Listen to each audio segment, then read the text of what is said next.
अस्सलाम वालेकुम नाज़रीन इकराम, आप देख रहे हैं मेरा यूट्यूब चैनल। मैं इम्तियाज़ अहमद हूँ और जैसा कि आप लोगों को पता है कि आज इमरान खान साहब जो हैं वो अपनी जो इलेक्शन मुहिम है पंजाब के अंदर उसका बाकायदा आगाज़ करने जा रहे हैं। तो आज उसी की तवज्जो से बहावल नगर में भी एक रैली मुनक़्क़द की गई है मियाँ शौकत अली लाले की तरफ से और सुहेल खान की तरफ से। तो आज हम लोग जा रहे हैं उसी रैली के अंदर और इमरान खान साहब का जो खिताब है वो इस वक्त शुरू हो चुका है और इमरान खान साहब खिताब कर रहे हैं और बहावल नगर के अंदर एक अवाम का सैलाब उमड़ आया है। जिस तरह की आप लोग देख सकते हैं, हम लोग पहुँच गए हैं सिटी चौक के अंदर और मैं बोलता करके आपसे मिलता हूँ। अवाम की जो बहुत बड़ी तादाद है वो इस वक्त इस महंगाई के बावजूद जो पाकिस्तान था उसके मुकाबले में आज देखें कि महंगाई आज किधर गई। उस पाकिस्तान के अंदर जो हमारी इकोनॉमी ग्रो कर रही थी 6% पे, आज वो 0 पे चली गई है। और जो लोगों को खौफ आ रहा है कि जिस तरह मुल्क में से पैसा बाहर जा रहा है, जिस तरह इंडस्ट्री बंद हो रही है, जिस तरह किसान मुतासिर हो रहा है, खौफ अब ये है कि ये जब 0 पे जब पहुंच जाएगी ग्रोथ रेट, इसका मतलब बेरोजगारी और बढ़ जाएगी और बेरोजगारी एक तरफ बढ़ेगी, दूसरी तरफ महंगाई बढ़ रही है और आगे मायूसी है कि 8 लाख पाकिस्तानी प्रोफेशनल्स मुल्क छोड़ के बाहर चले गए। यह है मायूसी का आलम इस दौर में। दो और चीजें मैं आपको बता दूं कि इस दौर में कोई बड़ा मसला नहीं आया। हमारे दौर में कोरोना आया जो सदी में एक दफा इतना बड़ा एक अजाब आता है। सदी में एक दफा इस तरह का एक सानिया होता है जो सारी दुनिया में, कोरोना ने दुनिया में जो इंपैक्ट किया। हमारे दौर में उसके बावजूद हमारा मुल्क भी आगे जा रहा था, हमारी माशरत भी 6% पे बढ़ रही थी। 17 सालों के बाद इस तरह ऊपर जा रहा था। इंडस्ट्री वो रिकॉर्ड परफॉर्म कर रही थी, वो आगे बढ़ रही थी। हमारे जो ज़राई पैदावार थी वो 4.5% पे थी,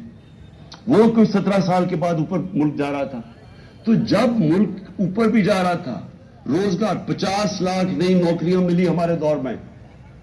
तो उस मुश्किल हालात के अंदर, कोरोना के बावजूद, कमोडिटी सुपर साइकिल के बावजूद, हम जब वो मुल्क को संभाल रहे थे तो इनके कौन सी क़यामत आई कि आज पाकिस्तान इधर आके खड़ा हो गया। आज जो सबसे बड़ा मसला है कि आज अगर जिस तरह हम जा रहे हैं, अभी मजीद और महंगाई आने वाली है। अभी ये जो रुपया गिरा है, हाल ही में जो रुपया अभी और गिरा है, इसका अभी और इंपैक्ट पड़ेगा। और भी तेल और पेट्रोल और महंगे होने लगे और ये मजीद और हम दलदल में धंसते जाएंगे। तो इसका हल क्या है? मैं आज असल में अपनी, क्योंकि इलेक्शन हमारी कैंपेन शुरू होने लगी है, तो मैं पहले अब आपको बताता हूं कि रास्ता क्या है इसमें से निकलने का। कौम आज ये पूछ रही है कि अगर तहरीक इंसाफ आती है तो हम क्या करेंगे,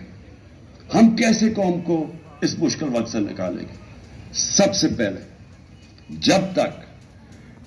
तक इस मुल्क के अंदर एक गवर्नमेंट नहीं आती जो एक पब्लिक मैंडेट लेके आए, जो पब्लिक की वोट से आए, जो पब्लिक जिस पे एतमाद करे। पहला तो अगर मुल्क को अब इस दलदल से निकालना है, पहले तो वो गवर्नमेंट चाहिए जिसके साथ पाकिस्तान की कौम खड़ी हो, और वो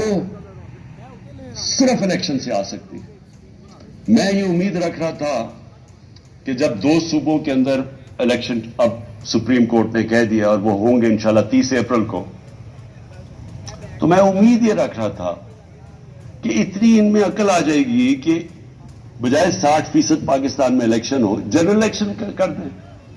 उससे मुल्क में, क्योंकि जनरल इलेक्शन होगा तो मुल्क के अंदर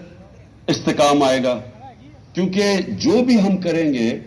जब तक एक गवर्नमेंट, एक पाकिस्तान के अंदर नेशनल इलेक्शंस हो के एक गवर्नमेंट नहीं आती, तो सियासी इस्तेकाम नहीं आने लगा और वो सियासी इस्तेकाम इलेक्शंस में आएगा और उसके बाद माशी इस्तेकाम आएगा। तो पहला कदम तो ये है कि इलेक्शंस करवा के एक गवर्नमेंट आए पब्लिक का मैंडेट लेके, जो 5 साल के लिए आए और उसके साथ उसको अवाम उसके ऊपर इत्मीनान रखे کہ یہ مسئلے حل کرے گی، پھر یہ پہلا قدم ہے اس دلدل سے نکلنے، کیونکہ اس سے کیا ہوگا، اس سے ایک عوام کے اندر اعتماد آ جائے گا کہ اب یہ گورنمنٹ 5 سال کے لیے آ گئی۔ ہمیشہ یہ یاد رکھے کہ معیشت کے لیے سرٹنٹی، انگریزی کا لفظ ہے سرٹنٹی، جب تک لوگوں کو یہ اعتماد نہیں ہوتا کہ میں اگلے 2، 3، 4، 5 سال تک یہی رہے گی حکومت، یہی پالیسیز رہیں گی، جب تک یہ اعتماد نہیں ہوتا، جو بزنس مین ہے، جو انویسٹر ہے، وہ پیسہ اپنا نہیں لگاتا، کیونکہ انویسٹر ہمیشہ سب سے زیادہ ایک ایسی چیز ہے جو سب سے زیادہ موسم کو دیکھ کے گھبراتا ہے کہ آگے کیا ہوگا، کیونکہ اس نے آج پیسہ لگانا ہوگا تو وہ پیسے کے اوپر جب اس کی آمدنی واپس آنی ہے تو وہ ٹائم لگتا ہے، تو اس کے لیے سب سے زیادہ سیاسی استحکام چاہیے، اور وہ تب آتا ہے الیکشن سے جب ایک ملک میں ایک اسٹیبل گورنمنٹ آئے۔ تو پہلا قدم تو یہ ہے کہ اس وقت پاکستان کے لیے نمبر 1 چیز یہ ہے کہ ہم پولیٹیکل سٹیبلٹی لے کے آئیں، تو اس کے لیے الیکشنز کی ضرورت ہے۔ دوسری چیز، اب میں آپ کو بتا رہا ہوں کہ ہم نے اس کرنا کیسے ہے، یہ جو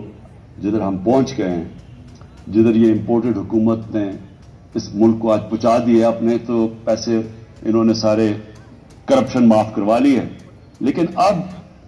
آگے تو ان کے پاس اب کوئی راستہ رہا ہی نہیں ہے۔ یہ تو جو بھی جب سے آئے ہیں جو باتیں کہتے رہے ہیں، وہ ملک تو مزید اور نیچے جاتا رہا۔ بہت شور مچایا تھا کہ 200 سے میں نیچے لے کے جاؤں گا ڈالر کو، تو ڈالر تو آج جس طرح حالات نظر آ رہے ہیں وہ تو 300 پہ پہنچنے لگا، اور اس کے جو اثرات پھر سے میں کہہ دوں کہ جب ڈالر، جو عام لوگوں کے میں بتا رہا ہوں کہ جب ڈالر 300 کا پہنچ جائے، یا بھی جو 280 کا پہنچ گیا تقریباً، تو اس کا مطلب سب سے بڑی چیز تیل مہنگا، تیل کا مطلب ڈیزل اور پٹرول مہنگا، پھر بجلی مہنگی، تو یہ تو پھر جو چیز آپ باہر سے لے کے آتے ہیں وہ سب چیزیں مہنگی، اور اس سے پھر ٹرانسپورٹ مہنگی، تو وہ ساری مہنگائی شروع ہوتی ہے جب آپ کا